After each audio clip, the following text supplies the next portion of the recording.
Hey everyone, Exalt here and welcome to the channel.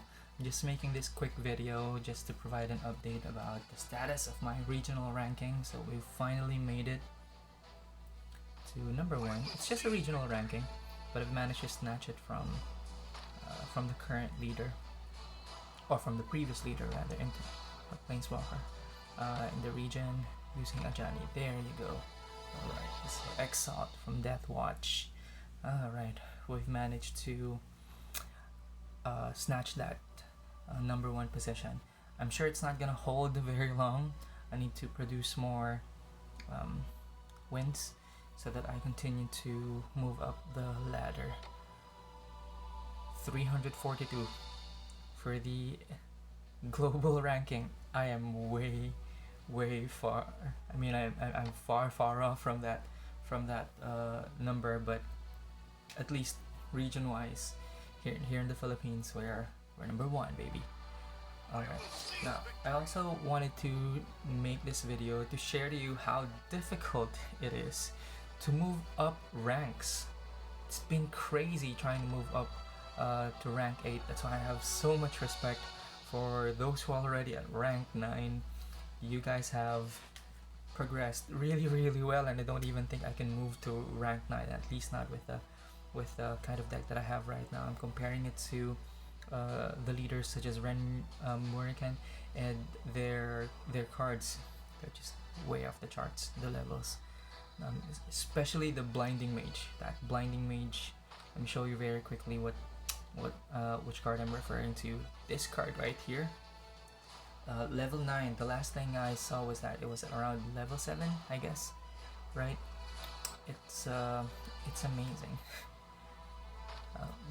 how they managed to collect that many number of cards. It's just a lot of hard work, so kudos to you guys. By the way, thank you for all of the feedback that you guys have provided, the constructive criticism that you guys were all willing to share. This is a brand new channel on a brand new game that was released here in my region, so I really am very appreciative of all of the support. Another reason why I wanted to do this video was to show you how my current setup has not been able to move me or get me to that rank that I wanted to achieve, and particularly because of other white decks, specifically those that use Sorin and Dovin. They're just crazy. I mean, Sorin being able to provide a second life to that Blinding Mage, it's just crazy. I'm gonna show you how poorly I have been performing. There's some bright side. There's some good news to the way I play. But if I may scroll down, right? Let me just scroll down really quickly. You'll notice that I have not been playing that many Ajani matches anymore. That's because Ajani has not been able to make the cut. The mono white deck without any creature removal spells, it's just falling short. It's not able to meet the expectations. So what I did was I turned over to the dark side and I started using this Sorin Markov. Right, can't beat them, join them and then beat them, right? So I'm currently using a white-black deck, and it's worked for me so far. I've seen several versions of it. If you look at this composition with the Blinding Mage, the Spectral Procession, the Haunted Guardian, Ratchet Bomb, Accursed Spirit, Core Entangler, and Hedron Scouts. If you look at that composition, your top players don't really necessarily use that same composition. Let's take a look at the leaderboards and see what they're up to. Let's take a look at Mana Strike. Oh, okay. So it seems like my deck is a copy of his deck. But take a look at the stats, man. Oh man, That's a level 6, blinding mage. That really is blinding. Let's take a look at Renmerican. Yeah, it's slightly different. I was surprised that I have the same lineup as the top player. That's coincidence. You see, this is a slight variation to what I have. I don't use Circle of Pain. I have a very simple strategy, and that strategy is protect the darned blinding mage. I'm gonna show you what I mean. I'm gonna play a quick match here using that exactly. This is my latest match, just 8 minutes ago. You can see it's fresh out of the oven. We're playing against Junior Lord, who is a Chandra user. Novice Pyram. Alright, let's play it. I'm gonna pause during the video. I may pause in some parts and explain exactly what I'm trying to do, what I'm trying to accomplish. But for the most part, I still wait for the opponent to cast their first spell before I retaliate, unless they're just idle and they're not doing anything. Oh, so that's what she had in her hands.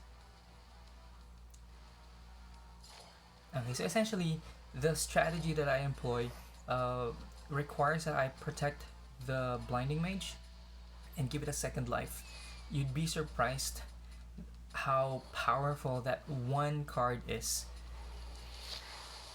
Alright, so I dropped the blinding mage, and immediately, look what I did.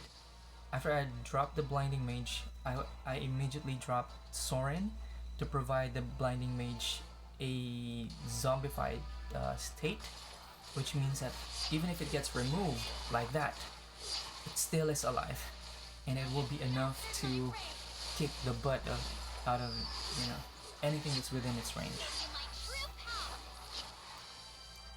But the inherent weaknesses of the deck, it being white, and considering that I'm using a poke strategy, right, still very weak against those that have area of effect damage. It doesn't hold very well. Right, so boom. Notice what happened. Did you see what happened there? What happened was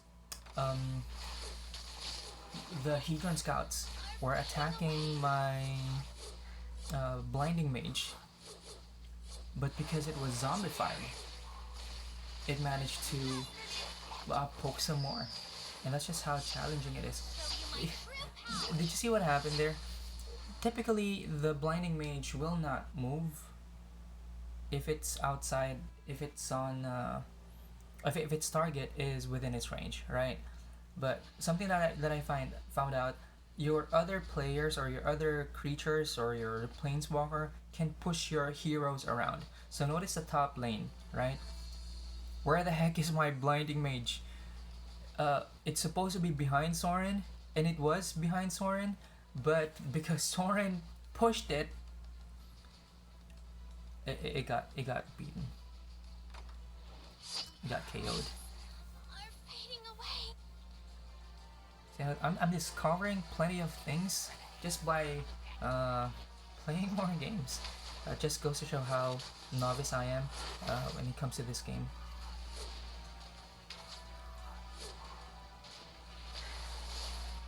Yeah, Rampage is so elusive. The players are getting way better.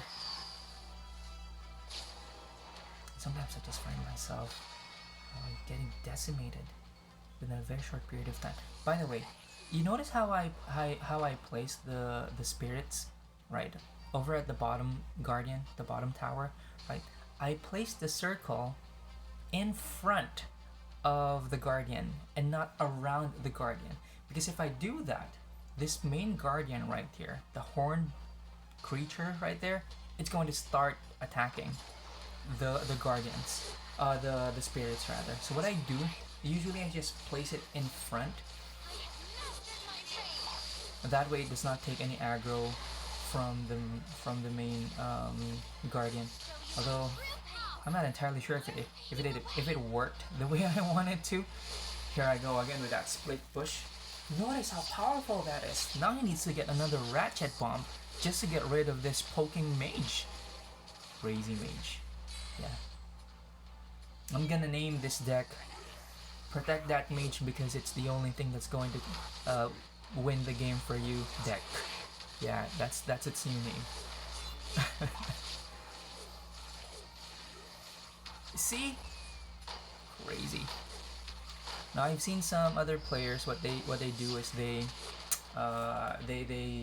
use bigger creatures to fight alongside Sorin, and then you have that blinding mage, right, just right behind their back. Some of them they aren't even using the split push strategy. They're just single lane harass. It's just crazy. And you know what? It works. My past few victories were all single tower destructions or 2 tower destructions, but never a wipeout. It's becoming difficult, but I have to admit it is fun. I initially got into playing this game because of the nostalgia, but hey, I'm getting more than what I asked for. All right, and I'm thinking of creating a guide for absolute beginners.